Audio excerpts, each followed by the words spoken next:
Kejadian pasal 22. Introduction.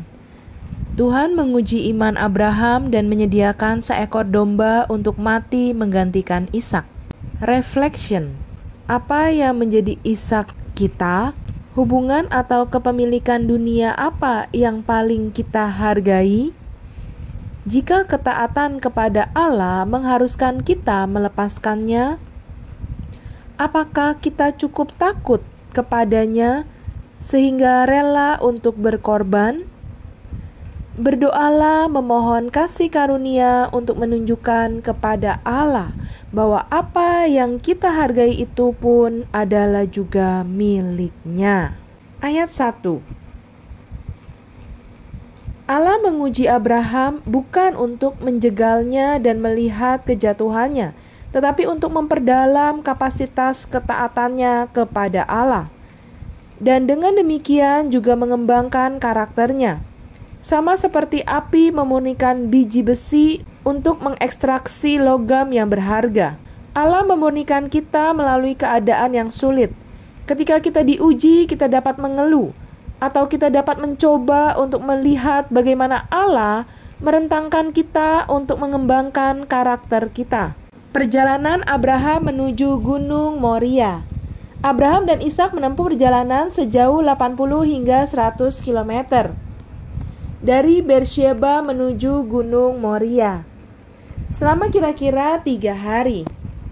Ini adalah perjalanan yang sulit bagi Abraham, yang sedang menempuh perjalanan untuk mengorbankan anak lelaki yang dikasihinya, Ishak.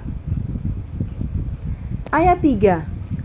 Pagi itu Abraham memulai salah satu dari tindakan-tindakan ketaatan terbesar yang tercatat dalam sejarah.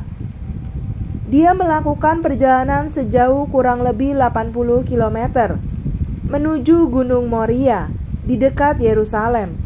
Selama bertahun-tahun, dia telah belajar banyak pelajaran sulit tentang pentingnya ketaatan kepada Allah.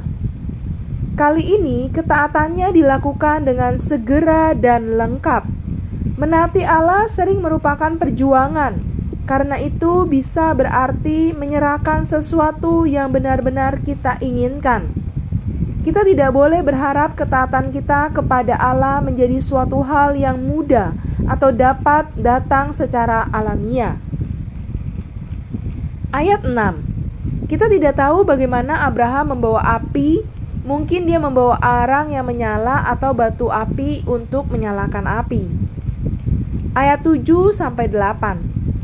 Mengapa Allah meminta Abraham untuk melakukan pengorbanan manusia? Bangsa-bangsa yang tidak mengenal Allah melakukan pengorbanan manusia, tetapi Allah mengutuk ini sebagai dosa yang mengerikan. Allah tidak ingin Ishak mati, tetapi Dia ingin Abraham mengorbankan Ishak di dalam hatinya, sehingga akan nampak jelas bahwa Abraham mengasihi Allah lebih dari dia mencintai putranya yang dijanjikan, yang ditunggu-tunggunya selama ini. Allah sedang menguji Abraham. Tujuan pengujian adalah untuk memperkuat karakter kita dan memperdalam komitmen kita kepada Allah dan percaya pada waktu Allah yang sempurna. Melalui pengalaman yang sulit ini, Abraham memperkuat komitmennya untuk mematuhi Allah. Dia juga belajar tentang kemampuan Allah untuk menyediakan. Ayat 12. Sulit untuk melepaskan apa yang sangat kita cintai. Apa yang bisa lebih wajar selain mencintai anakmu satu-satunya? Namun ketika kita memberikan kepada Allah apa yang Dia minta, Dia akan membalas kepada kita jauh lebih banyak daripada yang kita impikan. Manfaat spiritual dari berkat-Nya jauh lebih besar daripada pengorbanan kita. Apakah kita tidak mau memberikan cinta kita, anak-anak kita, atau waktu kita untuk-Nya? Percayalah bahwa Dia akan menyediakan apa yang kita perlukan. Ayat 13. Perhatikan peristiwa yang paralel antara domba jantan yang dipersembahkan di atas mezbah sebagai pengganti Ishak dan Kristus yang dipersembahkan di atas kayu salib sebagai pengganti kita? Sementara Allah menghentikan Abraham dari tindakan pengorbanan putranya, Allah justru tidak menyelamatkan putranya sendiri, Yesus, dari kematian di kayu salib. Jika Yesus tidak mati, umat manusia lainnya akan mati.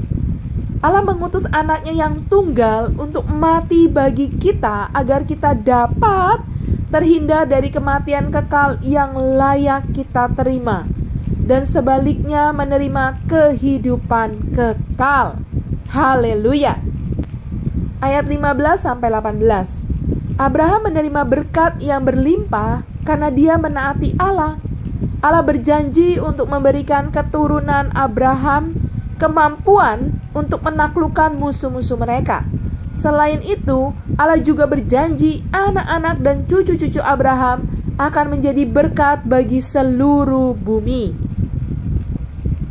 Kehidupan orang-orang akan diubahkan sebagai hasil dari pengetahuan akan iman Abraham dan keturunannya. Kita sering menganggap berkat sebagai hadiah yang akan kita nikmati. Tetapi ketika Allah memberkati kita, Dia juga ingin kita membagikan berkat-berkat kita kepada orang lain, sekarang dan sampai selamanya. Amin.